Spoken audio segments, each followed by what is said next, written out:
On va terminer en parlant du projet commun sur lequel vous êtes en train de travailler avec Gilles, donc du site boursicoté.com. Je vous laisse en parler.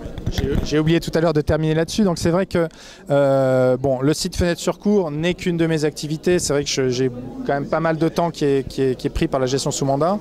Et devant la demande et le potentiel qu'il y avait de développement, j'ai cherché à m'associer avec quelqu'un, à trouver un partenaire pour m'aider à offrir un service plus complet et plus permanent, je dirais, auprès des différents visiteurs du site.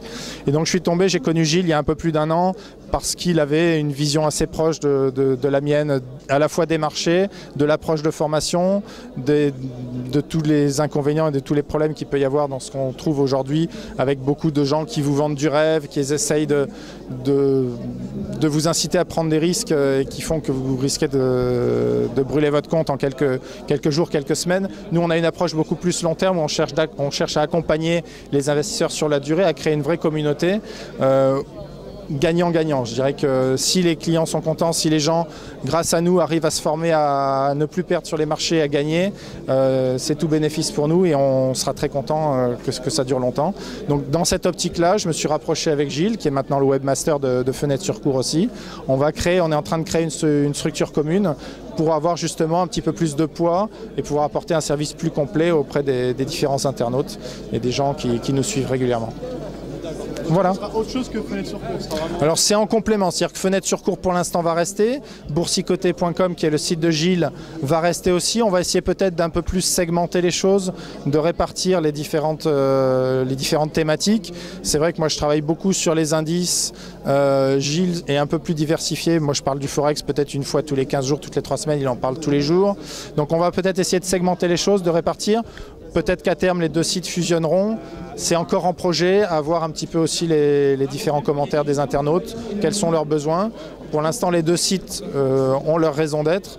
On essaiera sans doute de rapprocher un petit peu tout ça ou qu'il y ait une identité commune, je dirais, sur les deux sites, qu'on voit que ça fasse partie du même groupe et qu'il n'y ait pas de confusion possible.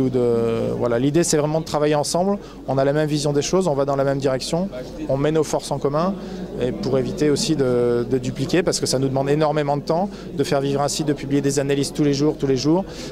C'est beaucoup plus confortable d'être deux.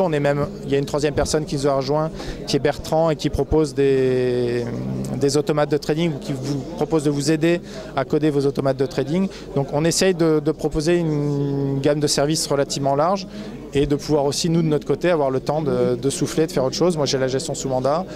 Gilles a plusieurs projets en parallèle, donc voilà. C'est plus facile d'être nombreux. Voilà. Et simplement, quelques éléments par rapport à la gestion sous mandat. Ça fait depuis combien de temps que vous faites ça et quelles sont les performances des portefeuilles? Je pense que c'est important d'en parler. C'est vrai qu'on n'en a pas parlé. Moi, je me suis lancé en 2006, donc ça fait maintenant un peu plus de 6 ans que je fais ça. Donc ça se passe globalement bien. Alors les performances dépendent quand même de ce qui se passe sur les marchés parce que ça reste un investissement action. Alors même si j'ai une totale liberté au niveau du taux d'investissement, c'est-à-dire qu'à la différence d'une SICAV action qui va être investie en permanence à 90, 95, 100% action, et la seule latitude qu'aura le gérant quand il sent que le marché est un peu moins bien, c'est d'arbitrer une action un peu plus risquée peut-être pour une action un peu moins risquée. Moi j'ai la possibilité d'être investi à 90, 95%, comme d'être investi à 20, 30 ou 40% si je juge que c'est nécessaire. Donc ça permet d'avoir un investissement qui apporte des performances un petit peu plus stables et un peu moins corrélées aux indices. Il reste une corrélation, c'est-à-dire que quand le CAC 40 se casse la figure de 20% comme l'été dernier ou comme en 2008 où on a la chute avec les Man Brothers, forcément les comptes sont impactés. Par contre, du fait du niveau de liquidité que je peux gérer, derrière la remontée est souvent aussi beaucoup plus importante parce qu'il n'y a qu'une partie du portefeuille qui est affectée par la baisse. Derrière, quand les marchés sont bas, j'ai tendance à réinvestir et donc les portefeuilles profitent d'autant plus du rebond. Donc pour donner quelques exemples, il y a eu 2 années, parce que je ne veux rien cacher non plus, il y a eu 2 années difficiles qui sont 2008 et 2011, qui sont les 2 années en fait, la partie difficile est intervenue au moment où les marchés se sont cassés la figure, où ils ont perdu 20% ou 30% en ligne droite. Donc là, les comptes ont un petit peu souffert. Sur l'année en 2008, on a perdu une bonne trentaine de pourcents, ce qui paraît beaucoup, mais le CAC en avait perdu plus de 40. Sur 2011, la perte a été de 10 à 15% pour un CAC qui en a perdu 17. Donc c'est pas extraordinaire en soi. Ce qu'il faut surtout voir, c'est que c'est les années suivantes. C'est-à-dire qu'en 2009, là où le CAC en a repris 22, la gestion en a fait 44. En 2010, pardon, le CAC en a perdu 3, la performance était de l'ordre de 10 à 15%. Alors il y a des petites différences selon les comptes, selon le moment où les clients arrivent. Je ne les mets pas tout de suite à niveau, donc voilà. Et donc pour l'instant, en 2012, pour l'instant j'ai surperformé le CAC tous les ans. Alors j'ai plus les derniers chiffres exactement, mais on était à plus de 10% il y a quelques semaines quand le CAC était encore à 5-6% de gains, sachant que ces performances-là incluent à chaque fois les prélèvements de frais sur performance. Donc c'est une performance vraiment nette de frais. Donc voilà, depuis 2006, il y a une surperformance chaque année. Alors après, la gestion peut aussi être adaptée en fonction des clients, selon leur aversion au risque. Il y a des clients qui me disent « je n'ai pas envie d'avoir un risque de perte de 10, 15% ou 20% sur mon portefeuille s'il y a un crack sur les marchés ». Et tant pis si le marché fait plus 20, ben si j'en fais plus que 10, plus 10, tant pis, j'assume le risque. Donc on peut avoir une gestion plus ou moins risquée, qui va peut-être ne risquer de perdre que 1, 2, 3, 5% quand ça se passe mal, mais qui, si les marchés remontent, en profitera aussi moins.